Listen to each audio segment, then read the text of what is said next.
అందరికీ నమస్కారం అండి. జేడి వరల్డ్ యూట్యూబ్ ఛానల్కు స్వాగతం. నేను ఈరోజు చేయబోయే రెసిపీ స్పెషల్ పునుగులండి. ఇవి దోసల పిండితో చేస్తున్నాను.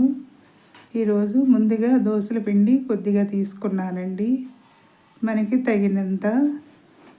అలాగే ఒక ఉల్లిపాయ మీడియం సైజు, ఒక 5 పచ్చిమిర్చి, వీటిని సన్నగా కట్ చేసుకోవాలి.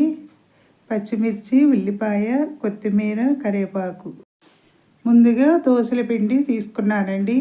మనకి లాస్ట్కి వచ్చేసరికి కొద్దిగా తగ్గుతుంది కదా, అలాంటప్పుడు మనకి ఎప్పుడైనా తినాలనిపిస్తే ఇలా వేసుకోవచ్చండి. ఉల్లిపాయ, పచ్చిమిర్చి, అలాగే కొత్తిమీర, కరివేపాకు కూడా వేసి కలుపుకోవాలండి. దీనిలో కొంచెం జీలకర్ర కూడా వేస్తున్నాను. టేస్ట్ బాగుంటుందండి జీలకర్ర వేస్తేను. అలాగే అరుగుదలకు కూడా చాలా మంచిదండి. ఇప్పుడు దీనికి తగినంత సాల్ట్ వేసుకోవాలి. సాల్ట్ వేసి మొత్తాన్ని కూడా ఇలా కలుపుకోవాలండి. ఈ దోసల పిండి కదా కొంచెం పల్చగా ఉంటుంది, అలాంటప్పుడు బియ్యం పిండి వేస్తే కొంచెం క్రిస్పీగా కూడా వస్తాయండి, కరకరలాడుతూ. ఈ చిన్న చిన్న చిట్టి పునుగుల్లాగా వేసుకోవాలి. వీటిని ముందుగా స్టవ్ వెలిగించి మూకుడు పెట్టి ఆయిల్ వేసానండి. దీనిలో ఈ పునుగులు వేసుకోవాలి చిన్న చిన్నగా. మనం ఇంకా చిన్నగా కూడా వేసుకోవచ్చండి. నేను మీడియం సైజ్ వేసాను, చిన్న పునుగుల్లాగా. ఇవి చెప్పటం మర్చానండి, కొంచెం వంట సోడా కలుపుకోవాలండి. చిటికెడు వేస్తే చక్కగా పొంగుతాయి. టేస్ట్ కూడా బాగుంటుంది, క్రిస్పీగా కూడా వస్తాయి.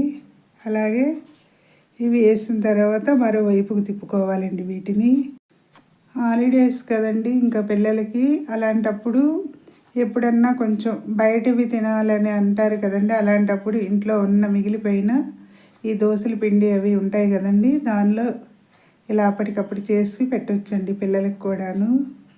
ఇలా ఫ్రై అయిపోయిన తర్వాతని తీసి మనం అదే బయట కొంటే చాలా అవుతుందండి.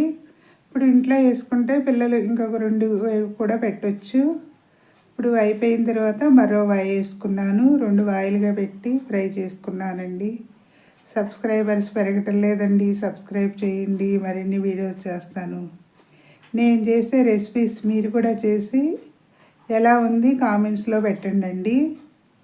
అలాగే ఇవి ఎక్కువగా ఫ్రై అవసరం లేదండి, ఎందుకంటే త్వరగా అయిపోతుంది. ఈ దోసల పిండే కదా, మనం రుబ్బేటప్పుడు కొంచెం పొలుగ్గా ఉంటే ఇలా ఉంటుందండి, క్రిస్పీగా కూడా వస్తాయి. మనం బియ్యం పిండి కలిపాను కదా, లేదంటే కనుక మైదాతో కూడా కలుపుకోవచ్చండి. మైదా అయితే హెల్త్కి మంచిది కాదు కదా.